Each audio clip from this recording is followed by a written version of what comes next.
Muito bem, estamos de volta aqui com a doutora Aline, essa doutora simpática, mineira. O povo de Minas Gerais eu prezo muito. Eu tenho um filho mineiro, uma esposa mineira. Eu amo a gente mineira. Então, eu estou muito à vontade com ela aqui, nessa entrevista. E eu gostaria de saber da doutora Aline, já que ela é uma especialista nessa área da medicina do sono, quais são os distúrbios do sono que acomete com maior frequência o ser humano? Os distúrbios do sono são vários. O mais comum é a insônia, né? A insônia hoje em dia é um grande problema que a gente tem aí na sociedade. Mas não só a insônia, a gente tem os distúrbios respiratórios do sono, que envolve a apneia do sono, né? Quem não conhece alguém que ronca, né? E a gente sabe que roncar nem sempre é um fenômeno normal. Existem os distúrbios que a gente chama, uma categoria que chama parassonia, que é o sonambulismo, é o terror noturno, principalmente assim, adolescente, sonâmbulo, a criança que acorda chorando, que são as parassonias. Existe também um outro distúrbio que a gente chama de hipersonias, que são as narcolepsias, os pacientes com o contrário da insônia, né? O paciente dorme e nunca é suficiente.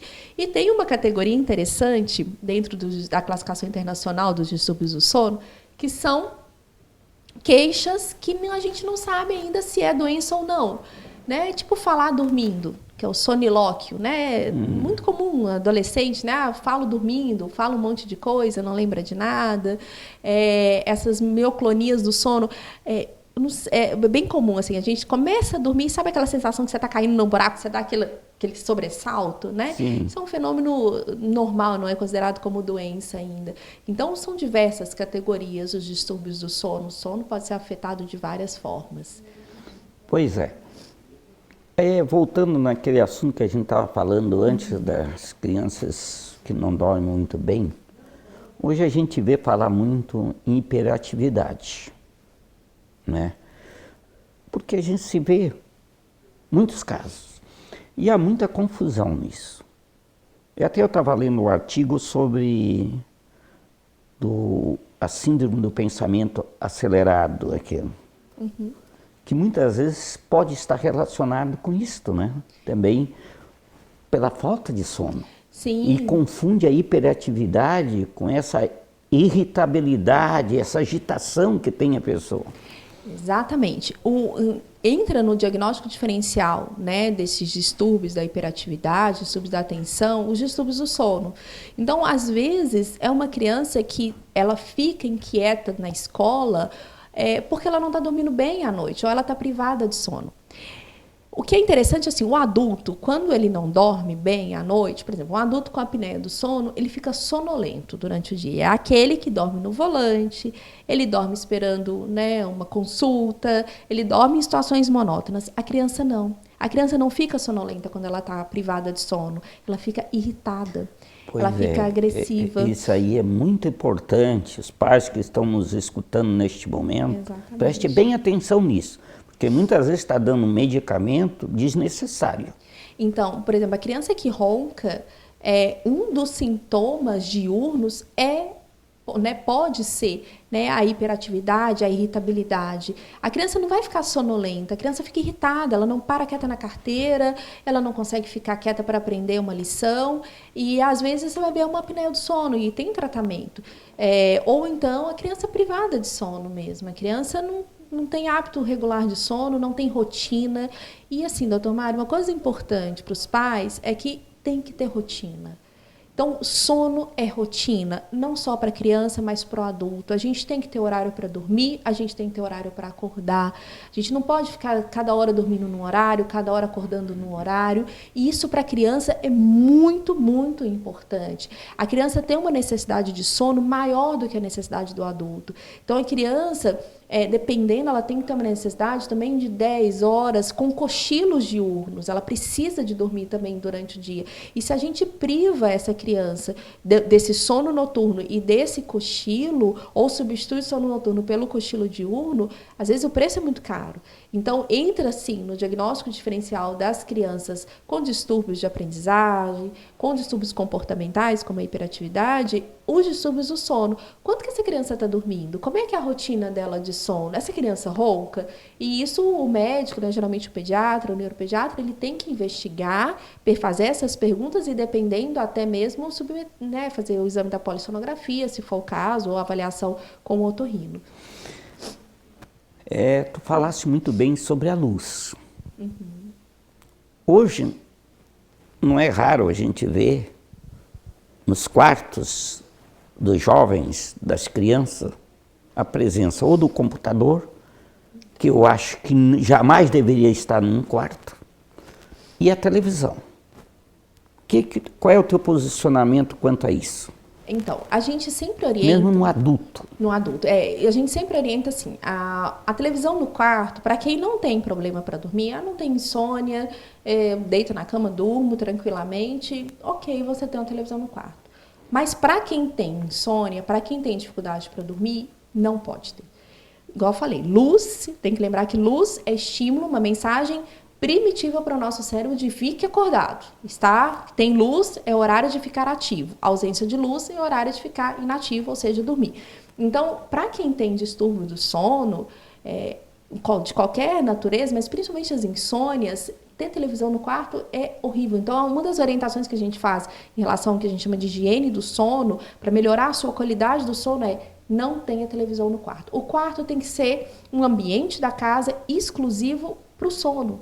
Porque se você começa a usar o quarto para fazer outra coisa, eu uso o quarto para estudar, eu uso o quarto para comer, eu uso o quarto para assistir televisão, eu uso o quarto para trabalhar, você começa a desenvolver uma associação de que aquele ambiente não é para dormir. Então, você passa horas acordado ali e aí depois vai começar a desenvolver insônia. Então, eu adoro dormir com a televisão ligada. A televisão tem luz, gente. Então, assim, talvez isso atrapalhe um pouco o seu sono. Se você consegue dormir com a televisão ligada e seu sono é ótimo, ok, não tem problema. Mas, se você tem um distúrbio do sono, se você tem queixa de sono, não tenha televisão no seu quarto e use o quarto exclusivamente para dormir. A cama é para dormir. O mundo da luz, né, hoje, é LED, é isso, Sim. É aquilo. Porque antigamente, quando não existia essa quantidade, tu via que o povo tinha um sono diferenciado. Sim. E a própria natureza mostra isso. Que quando o sol vai, o entardecer chega, vai desaparecendo, até as plantas começam a dormir. Os passarinhos e os pássaros começam a se recolher. Eles não vão ficar ali atentos olhando. Então, isso é um exemplo para nós. A natureza dá exemplo para o ser humano. Mas a gente insiste em contra a natureza, né? Vamos na contramão da fisiologia normal, né? O ser né? humano é teimoso. Mas a gente vê isso em áreas rurais mesmo. O sono desses pacientes que estão em áreas rurais, né? Um sono, ele começa a anoitecer, já vão se recolhendo, já vai diminuindo a atividade, vai dormindo. Em compensação, 5h da manhã, o sol já começou a levantar, eles já estão de pé. Né? Então, o problema da luz hoje é um problema bem, bem crítico, que eu estou dizendo. A gente vai pagar um preço ainda por isso. Como faz, né? Não faz para a evolução humana, né? Ter a luz a gente não tem há tanto tempo, né? A luz, né? Então, quem vai pagar para frente vai ser os que estão vindo por aí, mas algumas gerações ainda pela frente, né? Pois é, então a mensagem, principalmente de hoje, que nós estamos vendo, é isso aí, ter o cuidado nesse sentido. Nós temos que dormir bem. E o ronco durante o sono? Pois é. O que tu achas? Então, o roncar nem sempre é normal, tá? O ronco, ele traduz para a gente um estreitamento da via aérea. Então, em algum ponto, tá? Que seja nariz, que seja a faringe, né? Que é a região mais posterior, algum ponto o ar está passando com dificuldade, está passando numa região estreita. E o ronco, o barulho do ronco é a vibração dessas partes moles, né? Então, o ar passando numa estrutura estreita, ele faz vibrar e aí produz o barulho do ronco. Então, roncar sempre tem que ser investigado. né? Existe sim uma condição que a gente chama de ronco primário, é a pessoa que só ronca, não tem distúrbio do sono, o sono não é um sono fragmentado, não faz apneia do sono, que é essa condição que eu te falei, que a pessoa só tem o ronco e a gente trata caso a companheiro que está ali do lado está se incomodando, a pessoa se sente constrangida de, por exemplo, viajar numa excursão, dormir num ônibus, que ronca.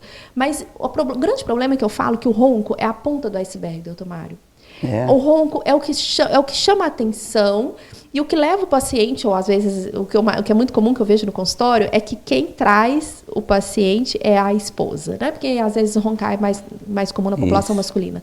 E aí traz, eu não consigo dormir porque ele ronca demais, não sei o quê. E quando a gente vai ver, o problema não é o ronco, o problema é que tem paradas respiratórias, que são as apneias. E às vezes são apneias super prolongadas, com quedas importantíssimas da concentração de oxigênio no sangue e o sono extremamente fragmentado. Então eu falo que roncar é a pontinha do iceberg, o problemão está lá embaixo, que muitas vezes vem acompanhado de ronco. Não é todo mundo que ronca que tem apneia, né? Nem todo mundo que tem apneia que tem ronco, mas a associação entre as duas condições ela é bastante prevalente. Muito bem. Nós vamos fazer mais um breve intervalo. O tempo passa rápido, hein, doutora Aline? Passa rápido. O assunto é interessante e passa rápido. Um breve intervalo e já voltamos já.